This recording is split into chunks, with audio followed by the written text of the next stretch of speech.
Your child is going to face rejection. They're going to experience failure. Someone they love will hurt them. They'll lose something important. They'll face challenges you can't fix for them.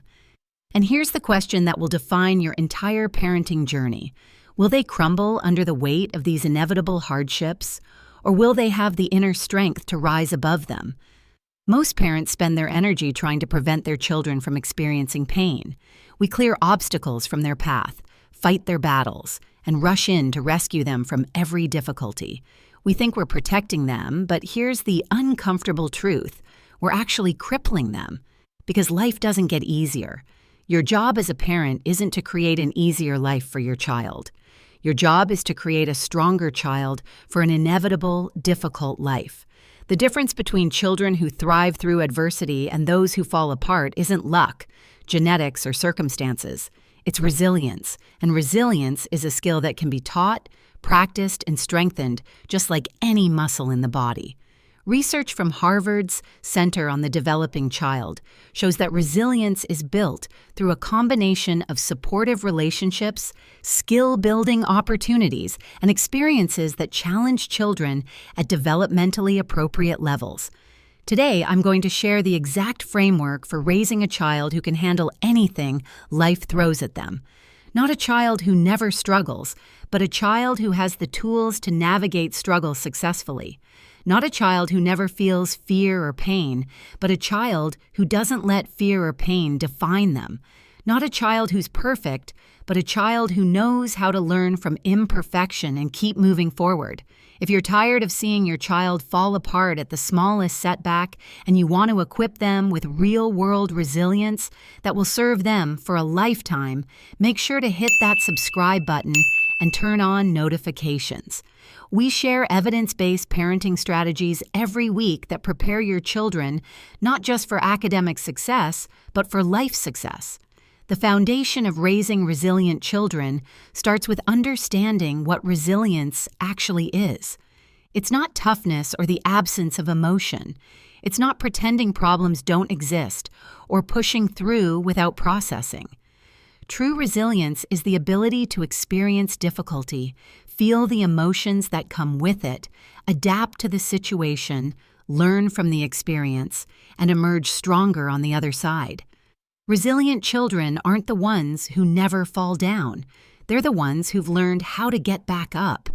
They're not the ones who never make mistakes.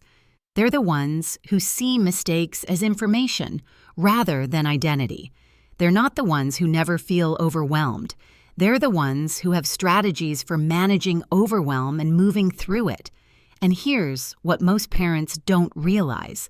Resilience can't be taught through lectures or lessons. It can only be built through experience. Your child needs to face age-appropriate challenges, experience manageable failures, and practice problem-solving in real situations with you as their supportive coach, not their rescuer. The first pillar of raising a resilient child is teaching emotional resilience. This means helping your child understand that emotions are temporary visitors, not permanent residents.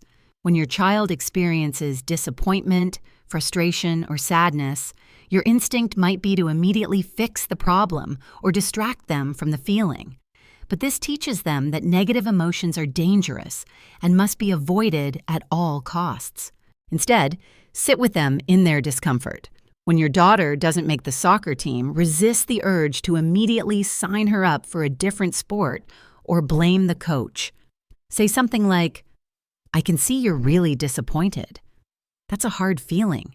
It makes sense that you feel this way." Then pause. Let the emotion exist. Let her feel it fully without rushing to make it go away. This teaches her that disappointment is survivable. After you've validated the emotion, help her process it. What's the hardest part about not making the team? What are you worried this means about you? Listen without judgment, then gently help her separate facts from feelings. The fact is you didn't make this particular team this year. The feeling is that you're disappointed and maybe worried you're not good enough. Can we talk about whether that feeling matches reality? This process teaches emotional resilience because she learns that she can feel terrible and survive it, that emotions provide information but don't define truth, and that you're a safe person to process difficult feelings with. Over time, she'll internalize this process and be able to do it for herself when you're not there. The second pillar is developing a problem-solving mindset. Resilient children don't just bounce back from problems. They actively work to solve them. But problem-solving is a skill that must be taught explicitly. When your child comes to you with a problem, your default response shouldn't be to solve it for them. It should be to coach them through solving it themselves. Use this framework every time. First, help them clearly define the problem.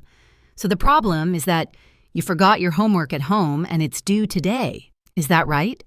Second, brainstorm solutions together without judgment. What are some options you have? Even if they're not perfect, what could you try? Let them generate ideas first, then you can add suggestions if needed. Third, help them evaluate each option. If you ask the teacher for an extension, what might happen? If you call me to bring it to school, what would that solve and what wouldn't it solve? Fourth, let them choose a solution. Even if it's not the one you'd choose, unless it's unsafe, let them try their approach. Finally, debrief afterward. How did that work out? What would you do differently next time? This process takes longer than just telling them what to do, but you're building a skill they'll use for a lifetime. When they're 25 and facing a work crisis or relationship problem, they won't call you asking what to do because you've taught them how to think through problems systematically. The third pillar is praising effort and strategy over results and innate ability. Dr. Carol Dweck's research on growth mindset shows that children who are praised for effort develop resilience, while children praised for being smart or talented become afraid of challenges that might reveal they're not as capable as people think. When your son gets an A on a test, don't say, "You're so smart." "Yai, I noticed how you studied a little bit every day this week and asked questions when you didn't understand something. That strategy really paid off." When your daughter finally masters riding a bike, don't say, "You're a natural." Say, "You kept trying even when it was frustrating. You adjusted your balance each time you fell. That persistence is what got you here." This subtle shift in language teaches children that their abilities aren't fixed. They can grow through effort and strategy. When they face future challenges, they won't think, "I'm not smart enough to do this." They'll think, "I haven't figured out the right approach yet, but I can keep trying different strategies." The fourth pillar is teaching stress management and emotional regulation. Resilient children aren't those who never feel stress or anxiety. They're the ones who have tools to manage these feelings effectively. Start by helping your child identify what stress feels like in their body. When you're worried about the test tomorrow, where do you feel it? Tight stomach? Racing heart? Trouble sleeping? Then teach them specific regulation techniques they can use. Deep breathing exercises, progressive muscle relaxation, physical movement, creative expression, or talking through their worries. But here's the key. You have to practice these tools when they're calm, not just when they're in crisis. Make stress management part of your regular routine, not an emergency measure. Model your own stress management out loud. "I'm feeling stressed about this work deadline. I'm going to take a 10-minute walk to clear my head and then make a plan." When children see you managing stress effectively, rather than either falling apart or pretending stress doesn't exist, they learn that stress is normal and manageable. The fifth pillar is encouraging independence and appropriate risk-taking. Every time you do something for your child that they could do for themselves, you're sending the message, "I don't believe you're capable." And children who don't believe they're capable don't develop resilience because they never practice handling challenges independently. Start age appropriately. A 3-year-old can dress themselves even if it takes longer and the outfit doesn't match. A 7-year-old can pack their own lunch and backpack. A 10-year-old can do their own laundry. A 14-year-old can navigate public transportation or manage their own schedule. Each of these opportunities builds the confidence that comes from, "I did this myself." Also allow age-appropriate risk-taking. Let your child climb the tree even though they might fall. Let them walk to a friend's house in the neighborhood. Let them try the advanced ski slope when they're ready. Let your teenager fail a class if they're not putting in effort. The risks you allow them to take in childhood, when the stakes are relatively low, teach them how to assess risk and handle consequences when the stakes are much higher. The sixth pillar is building a strong support network. Resilience doesn't mean handling everything alone. It means knowing when and how to ask for help. Children need to know that reaching out for support is a sign of strength, not weakness. Make sure your child has multiple trusted adults they can turn to: teachers, coaches, extended family, or mentors. Teach them explicitly how to advocate for themselves and seek help. When you're struggling with something, here's what you can say. Can you help me understand this? I tried X and Y, but I'm still stuck. What would you suggest? Practice these conversations so asking for help becomes natural rather than shameful. Also create a family culture where everyone shares struggles and supports each other. At dinner, go around and share not just the highlights of your day, but the challenges too. Here's something I struggled with today, and here's how I handled it. This normalizes that everyone faces difficulties and that talking about challenges is healthy. The seventh pillar is teaching responsibility and natural consequences. Resilient children understand that their choices have outcomes and that they have power over their circumstances through the decisions they make. This means allowing natural consequences to teach lessons whenever safety isn't at risk. If your child forgets their lunch, they're hungry at school. If they procrastinate on a project, they experience the stress of a last-minute rush and potentially a lower grade. If they're rude to a friend, that friend might not want to play with them. These natural consequences teach far more effectively than any lecture you could give. Your role isn't to rescue them from consequences, but to help them process the experience. You forgot your lunch today and you were really hungry. That was uncomfortable. What could you do differently tomorrow to make sure you remember? This connects the consequence to the choice and empowers them to do better next time. The eighth pillar is modeling resilience yourself. This might be the most important one because children learn far more from what they see you do than what they hear you say. If you fall apart at every setback, avoid difficult conversations, or blame others when things go wrong, your children are learning that this is how adults handle adversity. Instead, narrate your own resilience process out loud. When you face a challenge at work, this project didn't go the way I planned. I'm disappointed, but I'm going to figure out what went wrong and what I can learn from it. When you make a mistake, I handled that situation poorly. I'm going to apologize and think about how to do better next time. Let your children see you struggle with something difficult and persist through it. Maybe you're learning a new skill, dealing with a difficult person, or navigating a life transition. Don't hide your struggles or pretend everything is always easy. When they see you face challenges, feel the emotions, and work through them effectively, they learn that this is what resilience looks like in real life. The ninth pillar is cultivating optimism and a positive, explanatory style. Resilient children aren't unrealistically positive, they're realistically hopeful. They see setbacks as temporary and specific rather than permanent and pervasive. When something goes wrong, they don't catastrophize or assume everything is ruined forever. You can teach this by helping your child reframe situations. When they say, "I'm terrible at math," help them rephrase, "This particular type of math problem is challenging for you right now. What resources could help you improve?" When they say, "Nobody likes me," help them be specific. "You're having conflict with one friend right now. Let's talk about that situation specifically." Also teach them to look for the learning opportunity in every setback. What's one thing you learned from this experience that will help you in the future? This doesn't minimize their pain, but it helps them see that difficult experiences aren't just suffering, they're growth opportunities. The 10th pillar is creating consistent routines and a secure base. This might seem contradictory. How does predictability build resilience? But research shows that children handle challenges best when they have a stable, secure foundation to return to. Resilience doesn't mean chaos and constant challenge. It means having a safe base from which to explore and take risks. Create family rituals that provide stability. regular family meals, bedtime routines, weekly family time, or seasonal traditions.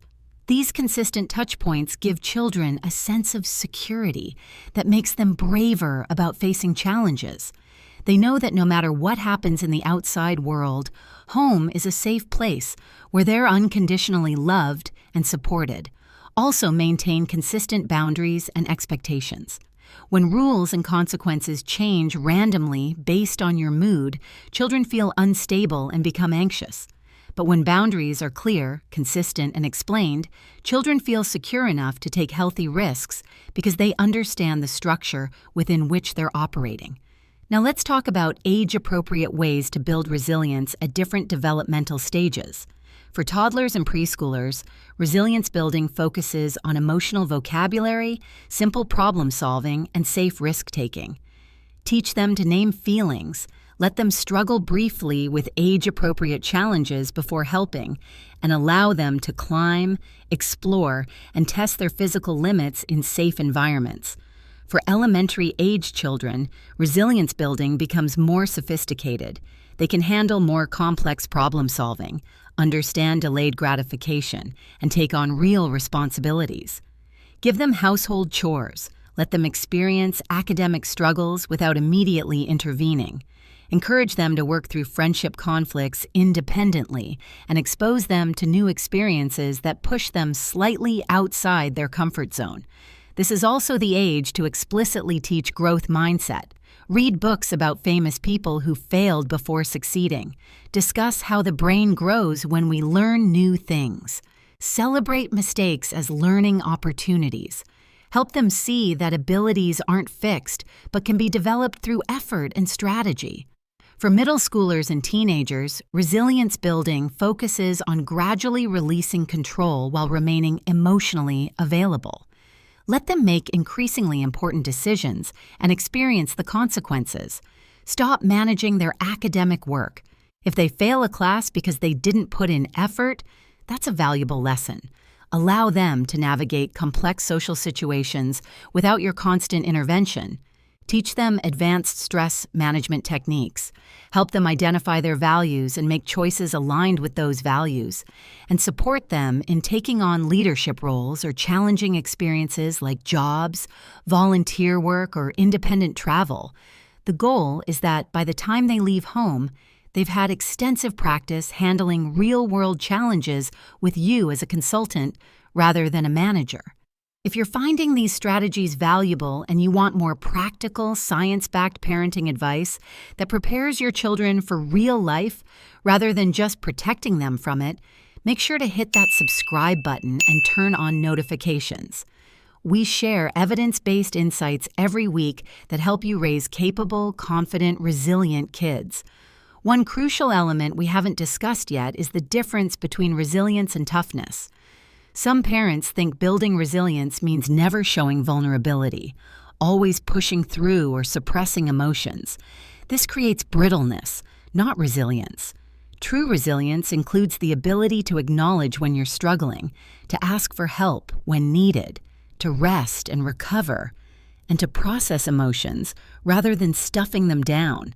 Teach your children that it's okay to not be okay sometimes, that needing support isn't weakness, that taking breaks to recharge is smart self-care, not laziness, that crying doesn't mean you're falling apart, it means you're processing and releasing emotion.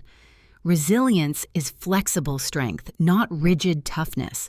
Also recognize that building resilience is a long-term process, not a quick fix. You won't see dramatic changes overnight. But over months and years of consistently applying these principles, you'll notice your child handling setbacks more effectively, bouncing back more quickly, and approaching challenges with more confidence. Be patient with both yourself and your child. You'll have moments where you rescue when you should have let them struggle. They'll have moments where they fall apart over something small. That's all part of the process. What matters is the overall trajectory, not perfection in every moment. Finally, remember why you're doing this. You're not building resilience to make your life easier as a parent, though that will be a side benefit. You're building resilience because you love your child enough to prepare them for a world that will be challenging, unfair, and difficult at times. You're giving them the tools to not just survive, but thrive through whatever life brings. The greatest gift you can give your child isn't a life free from struggle. It's the ability to struggle well, to face difficulty with courage, to learn from failure, to adapt to change, to persist through challenges, to ask for help when needed, and to keep moving forward even when the path is hard. These are the skills that will serve them far more than any material advantage you could provide. Your child will face hardships you can't prevent and challenges you can't solve for them. But with resilience built from infancy through adolescence, they'll have what they need to handle anything life throws their way. Not because life will be easy, but because they'll be strong.